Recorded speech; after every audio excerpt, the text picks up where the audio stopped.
So let's get started. As the title suggests, I will give an introduction to Docker. Well, at least that is what I wrote in the presentation abstract. So what do we plan to do today? We start with an overview. Here I'm going to try to explain some concepts that I use when we want to talk about Docker, like an image, a container, what is a container, what's the difference with a virtual machine, stuff like that. Then we're going to move to the use case. Why would you want to use Docker? Is it useful in your use case? Is it dangerous? You know, we have to look at that. And then we're going to move to a minimal tool set. And here the idea is to give you just a few commands so you can run Docker on your laptop. You can create images in order to package your own software. Then, if time allows, it's up to you. We can have some questions, some discussion about something that I omitted, something that you don't agree on, and so on. You're also free to ask questions whenever you want. If it's a short answer, I will answer right away.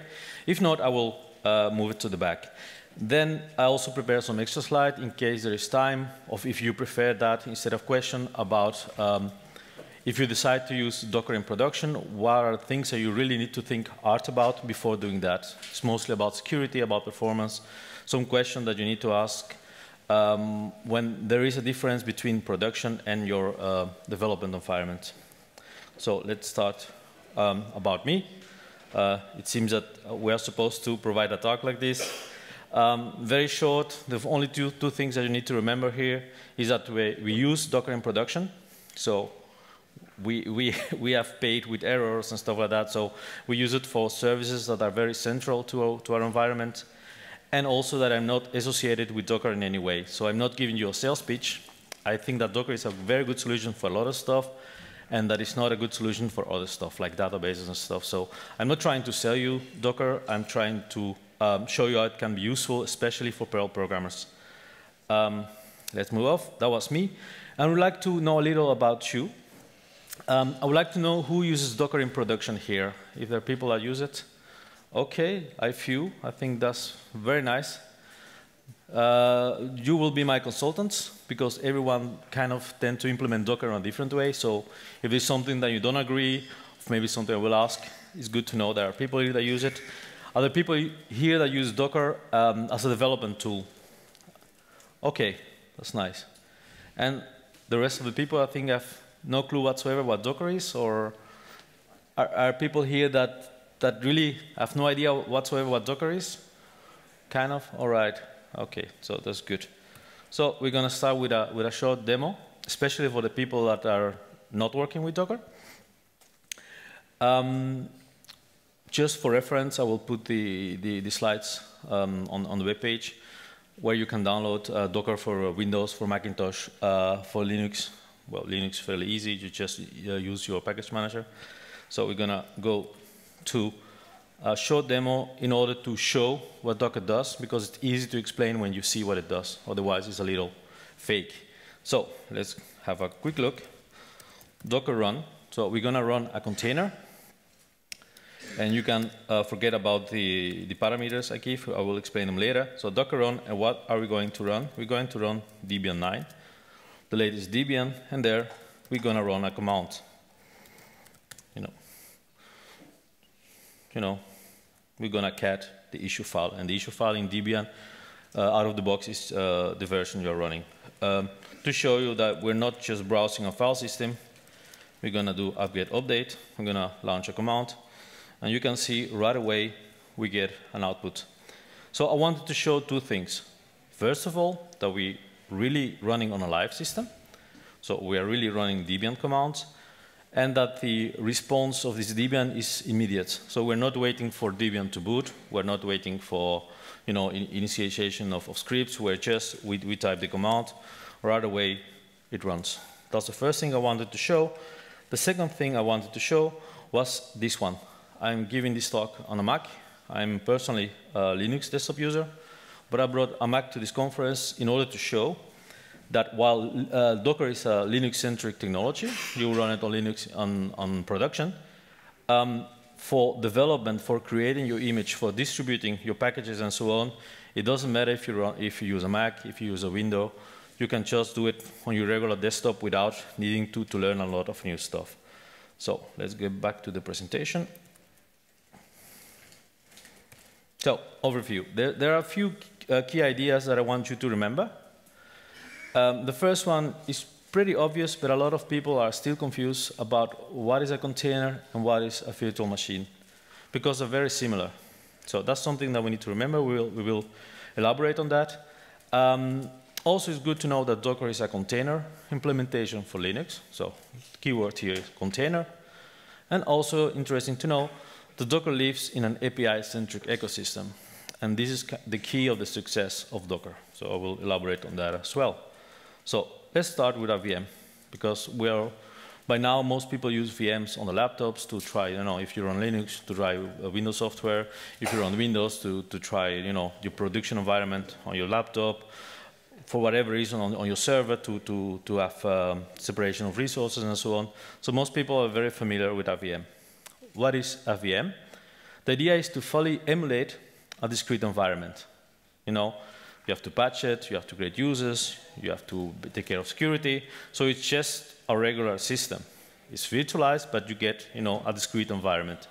So even if you're working on your laptop, you're your own system administrator. So it needs administration. And then if we move to container, a more formal definition would be as a method for operating system virtualization that allows you to run an application, and of course its dependencies, in a resource-isolated processes.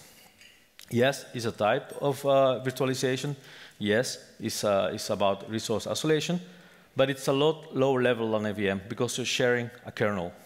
So there is there's a layer less. But nowadays, with Docker, this definition could be rewritten as a portable and self-contained application. And I mark application as red, because for Docker, this is the keyword. When you start a container, the only process that is running is your application. That's your PID 1. So if your application dies, your container stops. So you can launch other processes, but they need to be launched by your application. So one application, one container. There are other container technologies that work differently, but in our case, we're talking about really an application. It's important to know that a virtual machine and containers are not at odds. They work on a different level. And actually, it's a perfect fine use case to run your containers in a virtual machine. Why would you do that? Why would you, have trousers and belts all at the same time? You do that because of security, because a virtual machine provides a lot stronger security than a container. You do that because of practical reasons. Maybe your system administrators have this set up for providing and deploying virtual machines that you want to keep using. There are a lot of reasons to use VMs and containers together. So they're not really competitors on this domain. So to go back to Docker, it's important to know the different components of a container. And I want to start with an image. I use the icon for an ISO, for a DVD, for a CD. Why? Because an image can be compared with a Linux live distribution on disk. It's not running, it's just a packaging of software. An image would be, in our case, your Perl program, the modules it utilizes, the libraries it refers to, and whatever it needs from an operating system to be self-contained. But it's not running, it's just an archive. To make an image useful, you need to run it. And how do you run it? You need to provide it some meta information, some runtime information. And what is a good example of meta information? You will tell it by example, what network port are you using? What file system do you want to give your container access from outside? Because when you stop a container and you restart it again, you get back to the version state of an image. So all the changes made after it booted are lost. If you want to keep persistent data, you need to provide it access to a file system outside of the container. And that's something you specify here. And of course, if you have a container and you have a useful application, you will probably want to keep persistent data. Maybe you have a database, maybe you have configuration files, maybe you have secret. That is something that you put outside of the container and you give access to the running container by describing it in the meta information. So if you need these three parts to have a useful container. You can have a container just run the image without any meta information, without application data. It will run. Maybe you can package a ping command or something and give argument on the command line, but it's not very useful. This is like to try something out. It's perfect, but if you want an application, you need to have these three layers. So to go back, so the idea here was to give you a very wide overview about what a container is. If it's clear, I would like to move to the use case. Do people understand what a container is? You have a rough idea what it is? Okay. We're going to look why you will want to use a container. So, container have a huge impact on how we developed, firstly, how we distribute, secondly, and how we run software. It changes everything. Most of the time for the best, but things get a little more complicated because you need a lot of tooling to automate the stuff, to test it, and so on. So let's go one by one. Development. I will not go deeply in this one because Mace will talk about that, but we all know, Mark talked about yesterday, it runs my computer. If you're a system administrator and developers come to you and say, why is application in production so slow while it's very fast on my Mac, you want to hit them. So that's not something you want to hear. And probably most of the developers have said that already to their system administrator. When you use containers, you get rid of that problem because you can run exactly the same environment on your laptop as on the production server. So it's a really a very nice tool to get a shared understanding. We are looking at the same thing from both sides. So this big device that DevOps tried to demolish is gone on this part. It's still there, but then distribution is very easy because, again, you are in control of all the environment for your application. So you're not only in control about what version of your dependencies you use, you are in control of all the environment. Maybe you need a certain library, maybe you need a certain environment variable to be set. You are in control.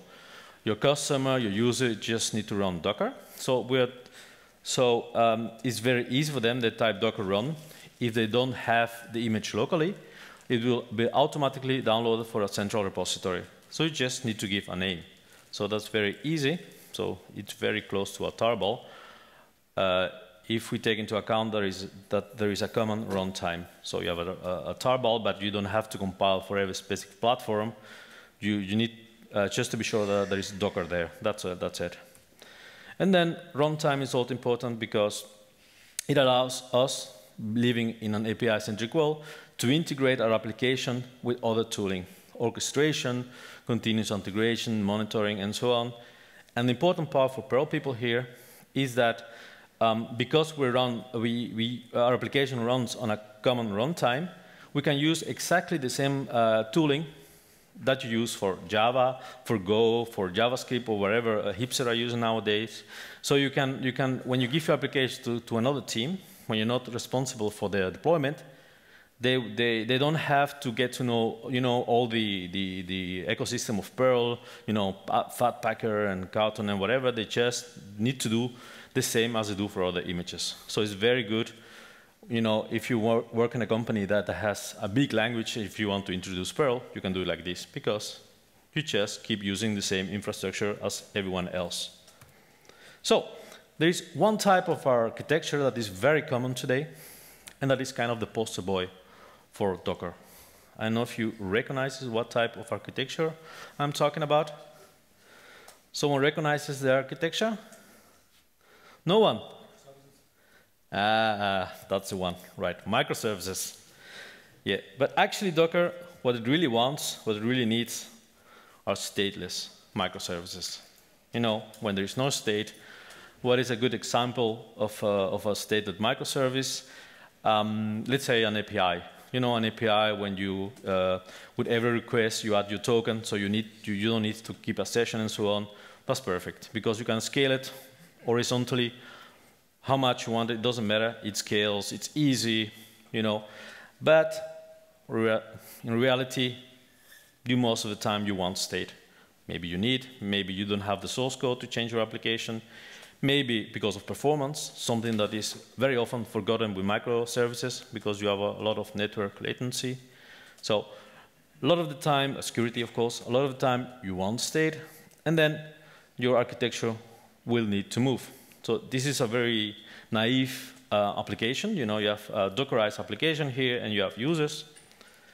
And when you run Docker, you never have one container. You always have at least two. And when you have two, you could have 5, or maybe 25 on Christmas. It doesn't matter. And what is this? Why? This is actually a very logical continuation of an evolution we have seen in the last 20 years. When I started working with IT, you know, we had these servers. We gave them a name of gods, you know, Greek gods. We gave the name of cities we have been to, and we really care about the servers, you know, because don't touch this server because this is this team and are difficult people, or they are launching a new product tomorrow. Don't touch this one. So servers were pets. You really care about a specific server. Then with the VMs, we moved to server scatter. You will always make sure that you had at least 2 servers, you know, load balancer. And if you need to do some maintenance, you just take one out, do whatever you need, up the other one, and so on. So you didn't really care that much about the server. You care about your application. Your application needs to be up. With containers, we go a little further, and we talk about application as cattle. You don't care about your application at all. If your application has a problem, you just kill the container and you start it elsewhere. So the only thing that you care that you have a minimum amount of containers running to support the load that you need. But whatever problem, whatever you want to do, you just kill the container and it starts again. So that's why I would recommend against using Docker for databases, because a database is not something that want to be treated as cattle. A lot of people do it. You will see a lot of how-tos on the internet how to do it. Technically, there is no problem, and you will maybe run a year like that without any problem until your data corrupts. And then you will think of me. But just aside. So if we want to keep a state, what do? The same thing that we did with virtual machines and with several servers. You use a load balancer. And on this level, it's very easy to keep state or to add state. A lot of load balancers will inject a cookie if you're working on a web application, and then the client will be redirected to the same backend. It can forward SSL, or you can even do SSL termination here, and then look at the source IP, and then use the source IP for making sure that you go back to the same backend. There are a lot of ways to add state on the load balancer, also because most of the application will need a data store, a database, whatever. You can also add state there, that your application gonna, I have this user, what's this state, and so on. So there are a lot of ways to add the state, but of course it makes your application a little more complicated, a little more less scalable, but it is scalable nevertheless. But you need to make sure that your database and your load balancer are high available. So I only drew one load balancer, but of course it's a virtual one, so you have several just in case one fails. So let's move on to a tool set for images and container, and I want to take this schema again. I said that the image should be compared with a live Linux distribution with a disk, and the image is kind of the most important thing if you need to package your software. Here, everything that is needed needs to be included. And this is what you will provide to your customer. You will not provide runtime information. That's up to them on what port it will listen. That's their decision. You will not supply application data. That's their customer data. That's their secrets, that's their configuration. You will supply the image. So that is something very important to do. And here we can see. Can you see the last line? I don't know if it's too low. Can you see it? Docker RMI, can you read it? Okay. Here is a list of commands. I will show them that work on an image. And we start with the first one. Can everyone see until the bottom? Otherwise, I will just open a terminal. Now I can see they're kind of reaching. I will just open a terminal to show you. So, okay. All right. Is that better? Better? Okay, so I'm just gonna walk you through an example of a Docker file. And what is a Docker file? It's just a description of your image and some commands to build it. And then you supply this to Docker, and then you get an image. That's actually an archive. So from Debian 9 here, what is it? That's the base image. You know, you're telling Docker here, download the Debian 9 version and build on top of that. And this is actually a best practice to start from an image from a Linux distributor that you trust. You know, if you cannot trust Debian, then you have a problem. Because there are a lot of images lying around on the internet that you don't know what they do. So it's very dangerous to just run them at random, because you root them as root originally. So don't do that. Start, if there's a project that you like, just look how they do it yourself, build it yourself, and you're sure that it does what you want it to do. So common sense. Don't download random stuff from the internet. You know, I think you know that already, but you know, with Docker, people tend to forget that. The second line is maintainer. That's just be nice. People know who did this. If there's a problem, they can mail you. Within the company, they know who is responsible for this build. And then there are some fields that I commented out. We are not using it in this image that we're going to build, but they're handy. So I put them there. I will put it also in a GitHub repo. I will give you the URL later. The first one is environment. Maybe there's an environment you need to supply because your application maybe will have another behavior depending on an environment variable. The copy command is copying stuff from the outside, you know, for your local disk into the image. That's also very useful. Maybe you have a tar with your Perl application there. I don't know. That's the way you copy it. And then there is the run command. This is the most important part of it. Here you chain command line instructions to install your application. Here I chose to use the Debian packages for modulicious. Just update and upgrade. Just common sense to, I'm sure that I have the latest Debian updates, because you know an image is frozen, that's an ISO. So here I do an update, security reasons, and then I just install modulicious. You're not obliged in any way to use the package manager of the distribution. You can just use the one-liner that modulicious suggests. I don't like it that much, the curl thing, but you can use it if you want to. You can do here whatever you need to install your application. If you are using Perl 6, maybe you're compiling Perl 6 here because the packages are rather old. Whatever you need to do, you do it here.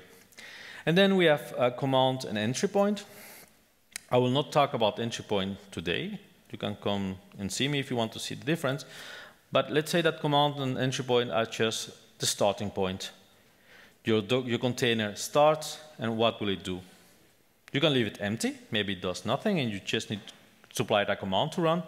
But this is a default command. So if you start this image created by this Docker file without any arguments, without any parameters, it will run Morbo with this example, hello world example. And then last, but very important, very often forgotten, the expose description. Here you declare what network port you are using. So if this is a web server and Mojo run by default on port 3000, you say, I'm going to use port 3000. So Docker knows I will need some port forwarding to reach the container. If you have a container that doesn't expose a port, you just leave it. You just skip it. So we're going to build it. So Docker build, and then dot. So what do? I say Docker build the Docker file in this directory. And the dot is actually the Docker context. That means that is the root for all the commands that we saw. You know, if you say copy from left to right, that's from this directory. That's the directory where the Docker file resides. You can override this, -7, so that there are parameters, but they're not really relevant today. But that's the way how you build an image. But it's best practice to tag it, to give it a name. Otherwise, you get a random name. And mostly do that by giving your Docker Hub username, GitHub username, doesn't matter. It's just a namespace, sorry. And then you give it a name. So we go and build NX ADM module on this directory. And you see, already finished, because I kind of cheated a little, it's cached. But if you don't have it already on disk, it will do apt-get update, it will apt-get install the packages, but you will see exactly this, because I did it before the talk to be sure that it worked. It's already cached, but it will take about, I don't know, 10 seconds, 15 seconds to build. It's really, really quickly. Yeah? In this case, wouldn't you prepackage modulations with the image instead of doing an install every time you start? No, that's a very good question. The answer is, that's not how it works. You know, the image, you build it once. That's a great question. So you, even like, I will go back to Perl 6 when... That's a question. Yes, that's a good question. Okay, I'll just... Hendrik, I think it's him. Hendrik asked if it's a good idea to install module every time again, you know, because it will take time. So there is a distinction we need to make between an image and a container. An image is built once. You can automatically, you can automate it to run it with your pipelines or whatever, but it's just ISO. So even if you compile stuff, Rakudo, whatever, for Perl 6, it takes maybe half an hour. Just do it once. And then every time you run the container, it will run the result. So a container does not run this. A container runs the archive that is created when you run this once. So yes, no, depending. Yeah, go ahead.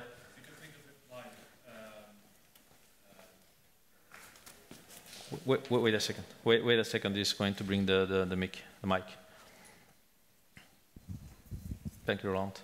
You can think of it like Docker build being make and running the thing being, or make and make install and yeah, make install. Like actually all the chain configure, make install everything, and then you get the binaries and you make a tar out of that. That's kind of akin to what Docker images do. So you run this one. Yeah, go ahead. So basically, all your dependencies. Wait. So all your dependencies you prepare in the first step that you just described, and yeah, not in the run step. So everything should be here. Yeah. Okay. There. So this is, and you will run this only once. And then, of course, when you want to do an update, security update, you will do it again, and then you will stop and restart your container with the new updated libraries. But there is not something that every time a container runs needs to be done. You do it once, you do it on your laptop, you don't do it on production, or maybe you do it on your pipeline server, whatever. And on production, it just pulls the latest image of the image you specified, and it runs that. So we were saying that. I just want to show another thing related to build. But we say -t, we tag it. We can also tag explicitly. We're going to say tag what we called nx_adm/mojo and give it a new name. Let's say this is a dev build. So when people use nx_adm/mojo :dev, they will get this build, because you can have several images with the same name, and you can give it another version number, maybe a timestamp, maybe saying this is a development release. So at runtime, you can say, we're going to just do it, okay, very fast, because it was already built. It's just a tag. And when you can say, I want to run the dev version, because maybe this is one tag with prod or with whatever. So that's about creating an image. You can look what images do you have on disk with Docker images, and I'm gonna. Well, it doesn't do that. I don't think you have enough. Yeah, I think I've been playing a lot with images, and you can, have a lot of images, and because images work on a layer system, they don't take the space they say they take. Everything that is shared is only used once. So you can have a zillion of images, and if you work with the same distribution, let's say, it will be only the diff that will add megabytes to your disk. So, and there you can also remove an image, an XADM module. I'm not going to do it because I want to use it. I'm going to run it what we just did, but just can delete it. So that's it. That's how you package your software. It's fairly easy. on the run command, you can maybe use cpan install my application. You can drop a tar, you can do whatever it's needed. Very easy, it's up to you. And we're going to go back to the presentation. So we see this. All right, and then we're getting to Docker run. So we have our software, it's very well packaged, we like it, it's secure, whatever, we need to run it. So there are a few commands that you need to know. There's only one actually that you need to know, but with some options. It's Docker run. Very easy. And then there are some additional commands while they're already running, but we're going to do that with a demo. That's always a good idea, moving parts in a talk. So let's have a look. Docker run. So what are we going to run? How are we going to run it? -ty, what does it mean? It means that I want a TTY and I want it to be interactive. That means I just want to keep control of this process while I'm testing stuff. You can also use -d, that means detach it. I'll show right away what it does, so let's just run it manually, nx idm mojo. This is exactly the same image that we built, so we're going to run it. Again, right away, mojo starts, give you an answer. We're not waiting for a VM to boot, it's right there. So it tells me that it's running on my local host on port 3000. Let's have a look. And nothing. What happened? We didn't give it any metadata. It doesn't know what port on the outside, on my real local host, and what port on the container need to be connected. So we're just going to do that. So we're going Control-C, because we have control of the process. Control-C, it just sends a term signal, and then kill -15 and -9. So it tried to shut it down properly. If it doesn't work after a time, it will just kill it. Again, application as cattle, you just don't care. That's not something very nice to say, but it's a metaphor. I won't do that to animals. So let's have a look. So run -ty, and we're going to give it a port number. So we're going to say the port 3000 on this Mac correspond with port 3000 on this specific container on XADM module. If I have another container running, I cannot use the port 3000 on the Mac, I will use 3001. So let's do that. We're going to have a look at the beautiful Modulicious website. There you go. Hello world. So it's fairly easy. What are we going to do? So we're going to kill it. Okay. And then we're going to run it on a detach mode. Thus, if you use it on production, that's how you want to run. You want to keep your terminal open and be careful that no one kills it. So you detach it. You get a Docker ID, a container ID, sorry, and you get your terminal right away. So how do you interact with a Docker container? Well, you can have a look what's running at the moment on your machine. Okay, it's a little big, but Docker PS, you can see the ID, the name of the image, the arguments that you gave, and so on. And you can, let's say, Docker stop. I want to stop this container. And you get away with just giving a part of the ID, because there's only one running. It will find it. Docker stop. Let's have a look. If it actually stop or not. Should have stopped. It's not there. You can do the same. You can start it. Let's say IT. No, that. Let's have a look. It's there. So, you can do a lot of stuff. You can, like I said, if you push a configuration and your application does not auto-load it, you can restart it. Again, it takes a little longer because it stops, starts, but it's there. Okay, so let's have a look. It's there. That I'm not lying to you. Is there. Great. Then we're going to clean it up. So you need to stop it first. We're going to stop the container, and then we're just going to delete it with RM, something that we know. So, and now we look at Docker PS. There's nothing running. There's nothing. That older stuff that so it's not. Let's keep it there. There's nothing running. The container that we just created, with the 8, That's another one. It's 4.6. That's not the one that we created. It's not there anymore. So there are two commands that are maybe a handful to know. I'm not going to demonstrate them, but they're fairly self-explaining. Docker logs. It just shows you the standard out of your application. So if you do a Docker run detach and you Docker logs, you can see what it's outputting. And Docker exit is a special one, something that you don't use really in production, but it's kind of a good answer for people that are used to use SSH, to have a look on the server when there's a problem. With Docker exec interactively, you can run a command on a running container, so you can see real life what it's doing. So you can run PS, you can have a look at your process, at the logs, whatever it's doing. And a very useful command to use on a running container is bash. You get a shell and you can just look around. So that's kind of the set of tools that you need to get you started with Docker.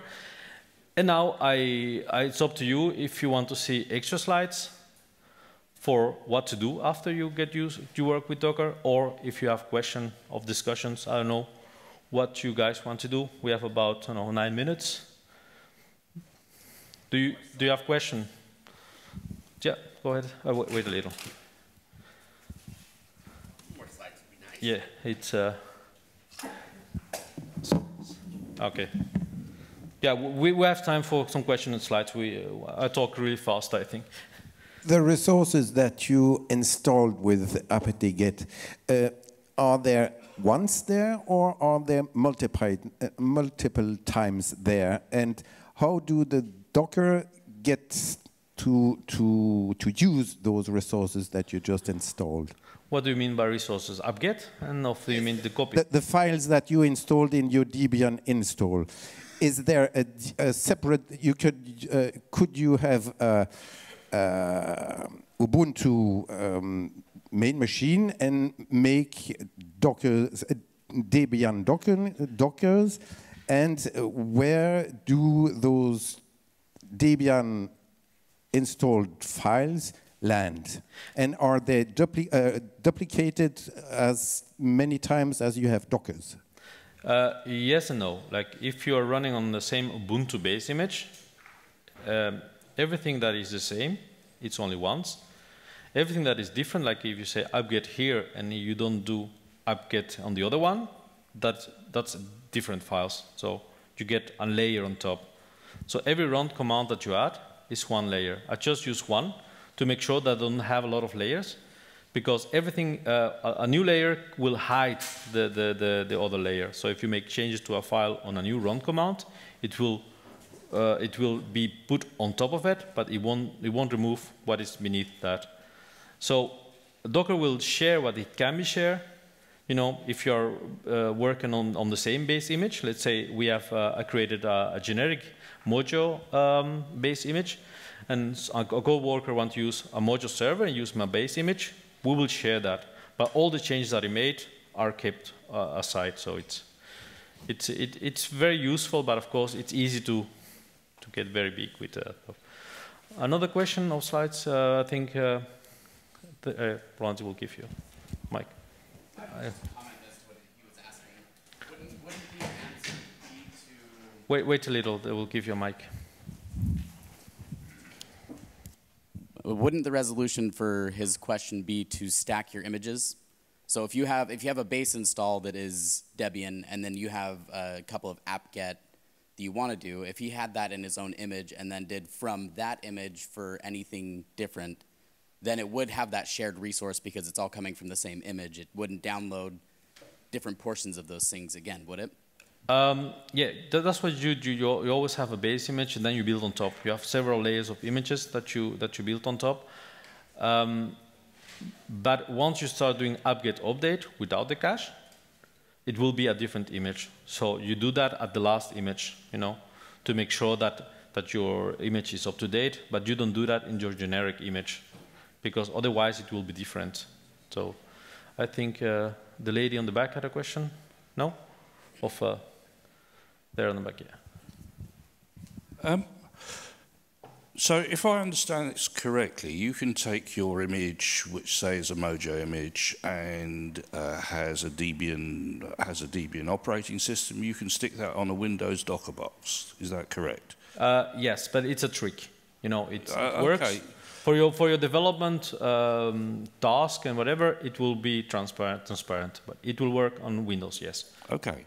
So historically, Windows, so Strawberry, Perl, and all the rest of them, as they were default, their default compile would have limited numbers of sockets available. Right? 64 is a number that springs to mind. It may have changed. I haven't tried looking at it recently. Does that mean that you could use a Docker image with a Debian operating system, plonk it onto a Windows box with a Perl app, and suddenly get 1,000 sockets? I think so. I never tried. But what Windows does, it uses the hypervisor, it uses Hyper-V. So I don't know what Hyper-V works regarding the socket, but it's really using a Linux VM beneath to do that. So if you use VirtualBox with a VM and it can do that, Docker will be able as well. But again, on Windows today, the idea is to help you develop, to create your images. It's not the idea to run the software. That stays on Linux. Someone else? No? There. How does Docker isolate shared memory? You have C groups on the kernel. You know, most of what Docker does is stuff that is already there. Just provide an API for it. So just to make it short, everything that Docker does, Docker is just a daemon that plugs stuff that is already there from the kernel. Normally, it's the separation of memory is done at the kernel level. So it's a Linux kernel thing. It's not a Docker thing.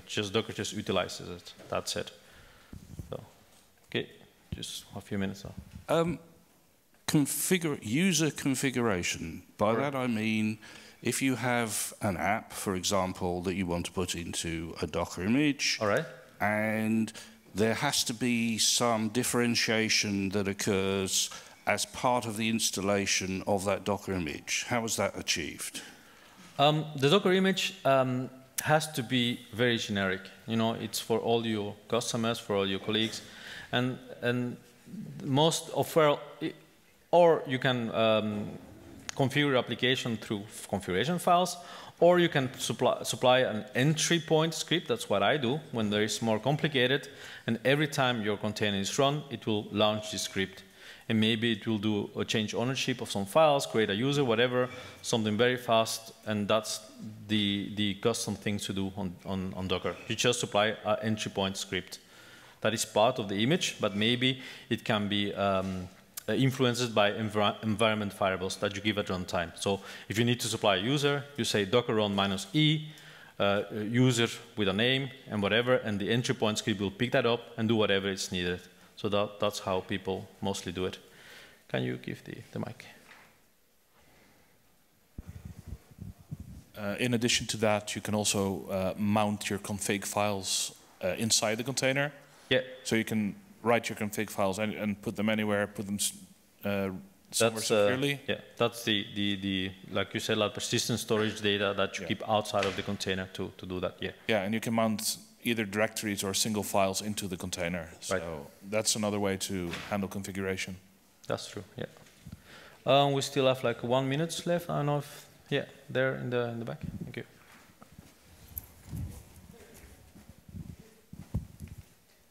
So you said that the Windows implementation actually runs Linux VM underneath. Yeah. What about the Mac implementation? It also uses a native hypervisor of the Mac. It's Docker used to have a Docker toolbox when you get all these pieces separated. You know, a VM, a very small Linux VM, and whatever. But the new releases, it just uses the native hypervisor capabilities of the operating system. It's just a layer with a very small Linux that run Docker. That's it. So that's why you won't use that on production, but for regular use is good enough. It works as advertised. Okay, I think we have about one last question. Or no, I think we're ready. Okay, I think I'm right on time, 45 minutes, 00. Okay, thank you very much.